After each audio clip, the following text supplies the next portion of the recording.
Hindi ka makakawala dyan. Masasaktan ka lang. Sino po ba kayo? Ano po bang kailangan niyo sa akin? Ang totoo niya, wala kaming kailangan sa'yo. Pero yung amo namin, meron. Amo niyo? Sino po bang amo niyo? Ako.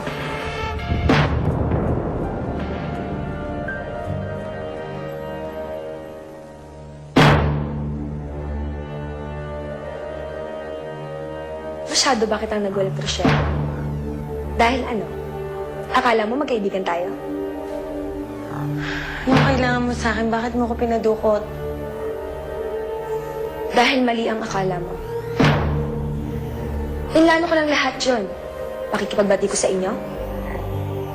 Hindi mo ako kaibigan. At kahit kailan, hindi na maayos ang tungkol sa atin.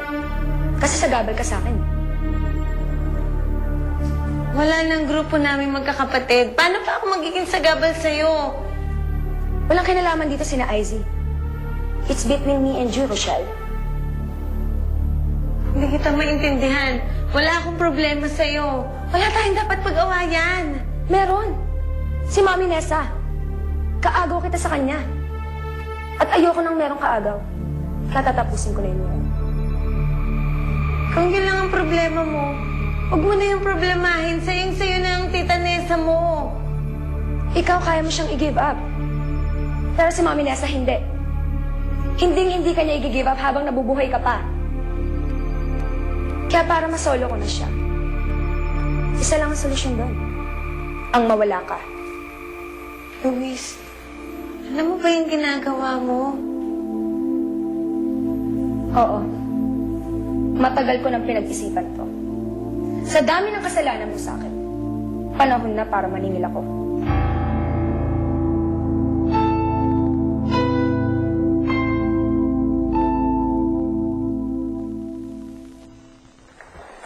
Miguel, yun. Buti nabutan kita. Miguel, di ba mabait ka naman? Oh. Pero naman ang sasakyan mo. Nakakapagod eh. Pagbalik-balik ako sa ospital, maraming kailangan. Sige na. Teka, sa'yo na sa ospital. O di ba tinext kita? Hindi, wala akong natatanggap na text mo. Si Mia, nabari siya. Nasa ospital ngayon. Ha? Si Sunshine. Nandun na, dali. Saka ako na nagkakit. Tara na.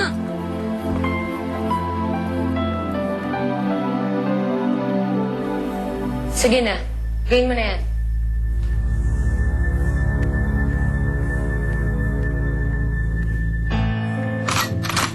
Luis! Izzy, Ginagawa mo? huwag na kayo makialam dito. Makikialam kami kasi obviously hindi mo alam ginagawa mo. Ano na naman to, Luis? Ikaw ang tigas talaga ng ulo mo eh. Kung hindi pa kami dumating dito, natuloy na naman yung kalokohan mo.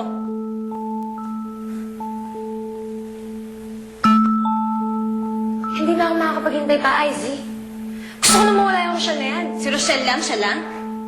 Bakit hindi pa din mga kapatid niya? Look, Luis.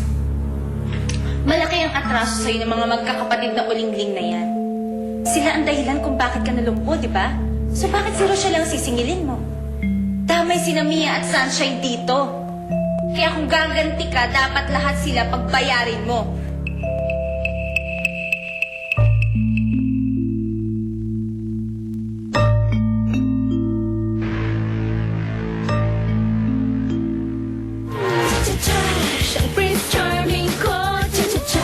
Paano? Magkaibigan na tayo? Kaibigan ko to ah.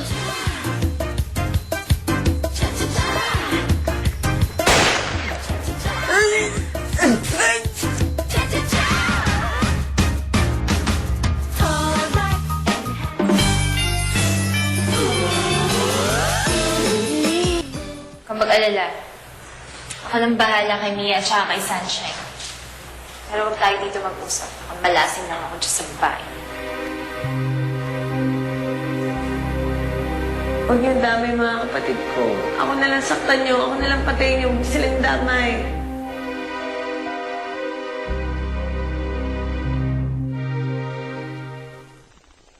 Kain lang ng kain ha, para lumakas ka kagad. Ayoko na. Si Rochelle ba nag-text back na sa'yo? Hindi ko pa alam eh. Pinakuha kay Jack yung cellphone. Pero siguro naman, oo, nag-text back na yun. Kaya, baka mamaya papunta na dito. Ito mo siya na mag-isip. Relax na lang.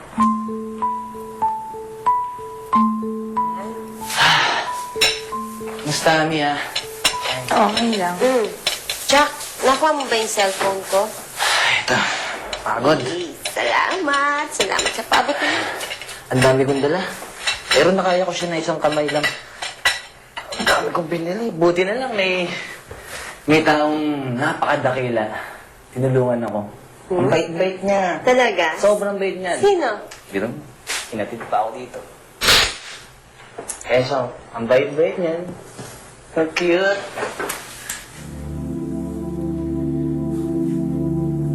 Bakit nandito ka?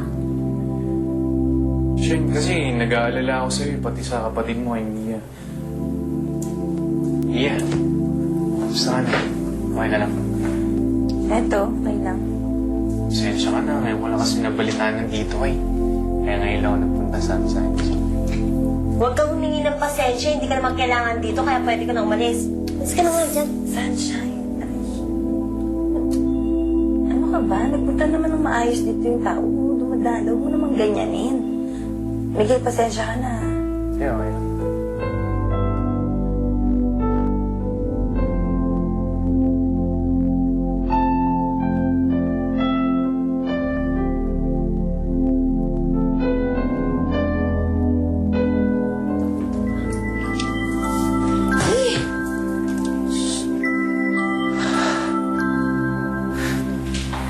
Kailangan madala na si Sunshine tsaka si Mia dito. Sama-sama na silang mawala. Anong gagawin mo?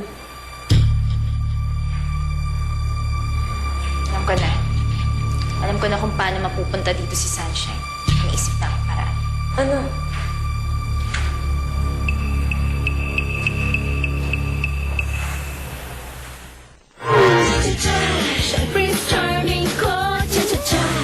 Pasensya ka na sa pagtataray ko kanina.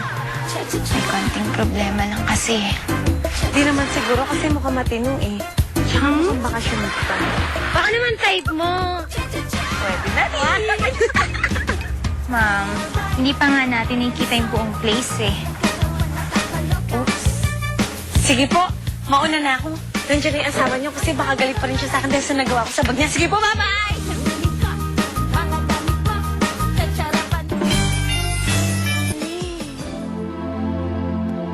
Nagkamalay na po si Mia. Salamat po at dininig ninyo ang dasal ko. Sana rin po, magtuloy-tuloy na rin ang paggaling niya. Pero may isa pa sana akong hihilingin sa inyo. Si Rochelle. Hanggang ngayon po, wala pa rin siya rito. Medyo magulo po ang pinagdadaanan namin magkakapatid ngayon. Pero umaasa po akong sa bandang huli, magkakaayos din ulit kami. At sana maging daan ho ito sa nangyari kay Mia, ang magkasama-sama ho ulit kami. Salamat po talaga.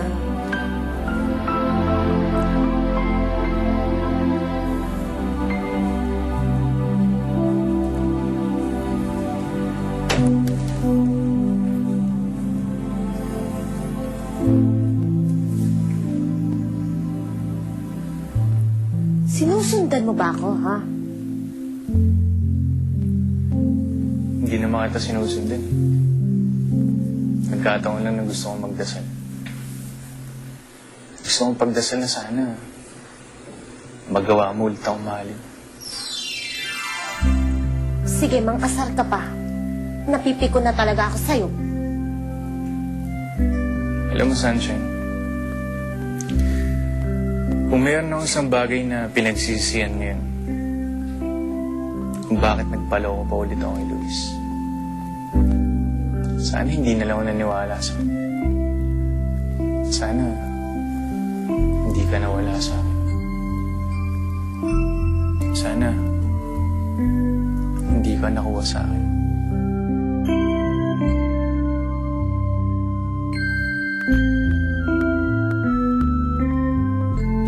Sigurado ka ba sa taong sinasabi mo?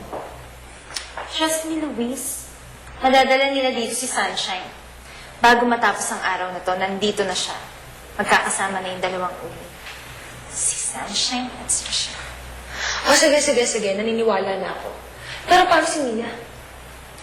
Alam mo, pag nandito na yung dalawang uling, madali nang mapapapunta si Mia.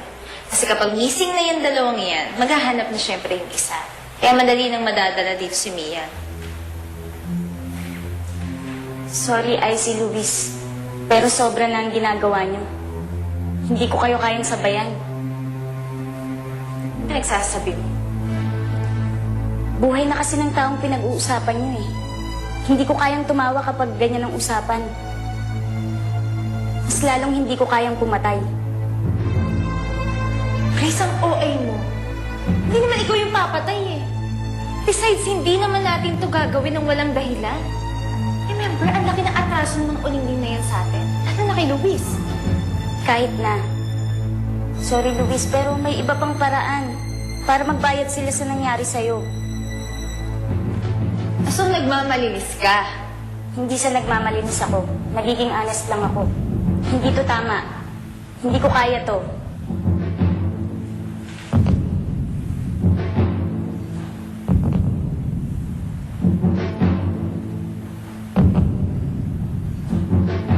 Sunshine.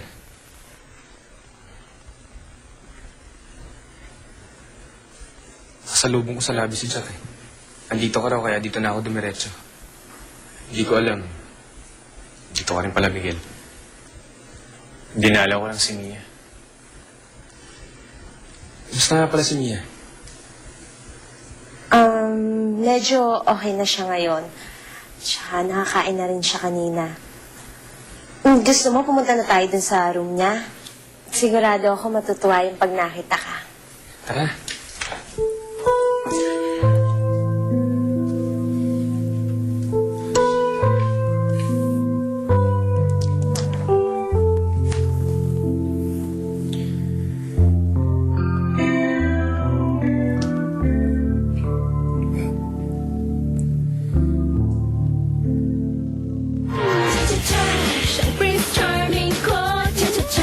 Paano?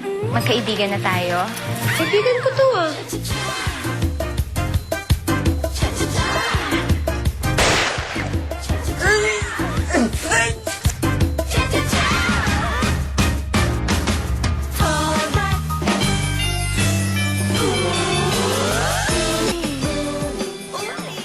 Kabalikan na ba kayo ni Miguel? Okay na kayo ulit? Hindi. Bakit mo naman naitanong yan? Naabutan ko kasi kayo. Parang... Yun. Wala yun. Huwag mong intindihin yun. Ano ka ba? Sara ulo ba ako para gawin yun? Baka mamaya ipasok mo na ako sa ospital. Hindi nga lang ganitong klaseng ospital. Ospital ng mga ganon. Hindi na ako tanga para gawin yun.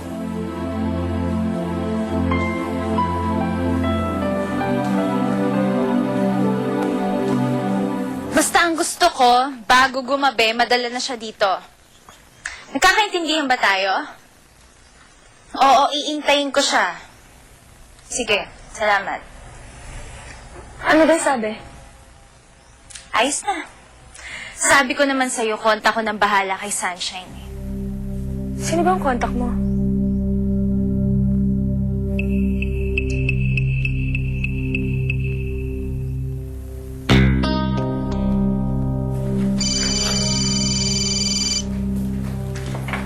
Hello, sir. Good afternoon po. Good afternoon din. Sunshine, pwede ba mag-meet tayo ngayon? Naku, sir, hindi po pwede. Kasi po, nasa ospital ako ngayon. Na-aksidente yung kapatid ko. Pero, importante magkita tayo ngayon. May kinalaman ito sa kontrata mo. Oh, wait lang po. Sino ba yan? Si Mr. Albert Alvier, yung record producer na nag-alok ng singing contract. Talaga? Kailan pa yan? Last week pa to. Tsaka ko na nga explain sa'yo. Nagpapatawag siya kasi ngayon ng meeting eh. Meeting? Oh, meeting lang pala eh. Di pumunta ka. Paano si Mia? Sino magbabantay doon? Sunshine, nandito naman ako eh. Akong bahala sa kapatid mo. Sige. Thank you, ah. Sir? Okay na ho. Saan ho tayo magkikita?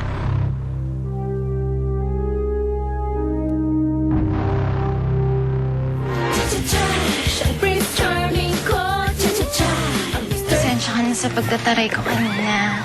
May konting problema lang kasi. Hindi naman siguro kasi mukhang matino eh. Tsaka mukhang bakasyon. Oops. Sige po, mauna na ako. Nandiyan na yung asawa niyo kasi baka galit pa rin siya sa akin dahil sa nagawa ko sa bag niya. Sige po, bye-bye!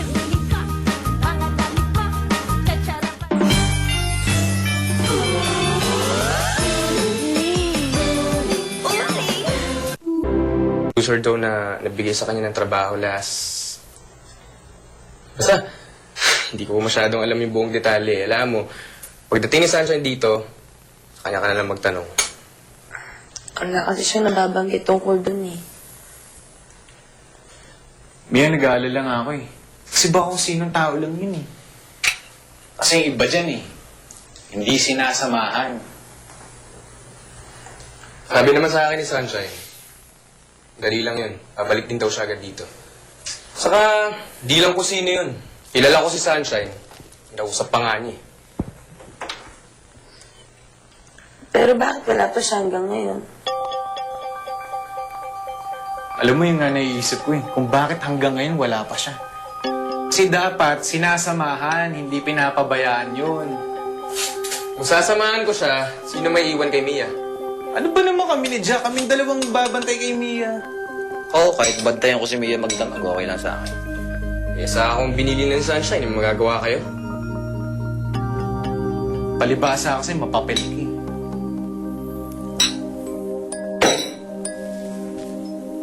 Pare, gusto mong palabasin? Nahamin mo ba ako? Hindi kita urungan. Hoy! Ano ba? Huwag na kayo dito mag-away. Ha? Gusto niyo mag-away doon kayo sa labas? Maya naman kayo kay Mia. Hindi pa magaling yung tao eh. Ha? Ikaw, huwag mong gagamitin dito yung tinuro ko sa'yo. Doon ka nga. Maya ka muna. Saka pa. Wala si Mia, hindi na kayo nahiya.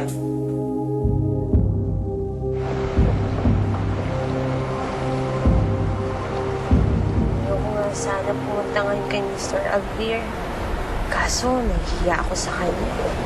Kita mo naman, nasundo pa ako sa'yo. Paano naman kasi?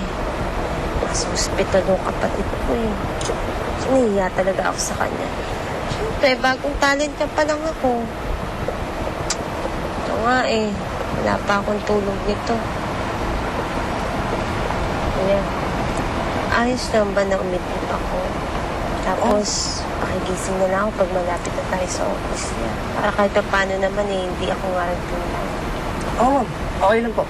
Sige po. Mata. Ingat ka ha.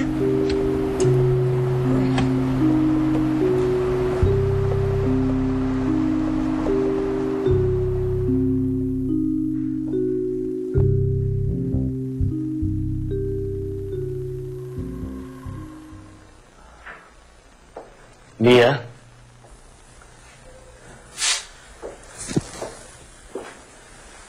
Si Sunshine. Wala ho dito yung kapatid ko, yung may luso eh. Ang ginagawa niyo dito, Dad? Pasensya na kayo ha. Lalo ko na, Mia. Pero kung na kailangan malaman niyo ito eh. Ano po ba yun? Nakidnap si Rochelle. Ho? Linukot siya ng mga di kilalang lalaki. Tinangay ang kapatid mo.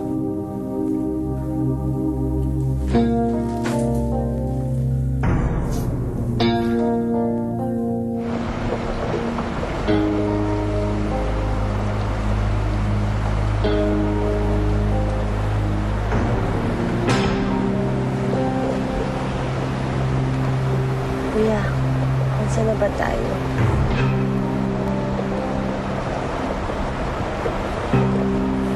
Sandali. Hindi naman to yung daan papunta ka na Mr. Alvir, ha? Sino po may sabing kila Mr. Albert tayo pupunta?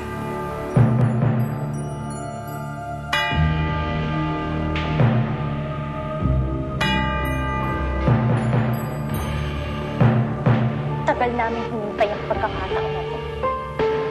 Kaya pwede, kung iniisip mong makakatakas ka, sinasayang mo lang yung oras mo. Dahil kahit na sa lahat ng santo ka humingi ng tulong, hindi ka na makakawala dito. Grace, may kinalaman ba si Isis sa pagkawala ni Rochelle?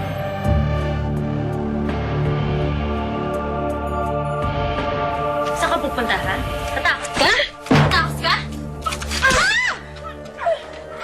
Ano ba? Tama ka! Ay, ayaw sagutin. Ring lang ng ring. Sige, ako na lang tatawag. Huwag na, hindi ka sasagutin nun. Ako Ako na. na. Ako na nga eh. Ano ba? Hinap pa kayo, ha? Miguel, ikaw na lang. Ba't ang iyak? Ano problema? Grace, ano ba yun? Sabihin mo na. Marunong naman magtago si Cheche ng sikreto eh. Sige na, sabihin mo na. Ano ba? Rochelle!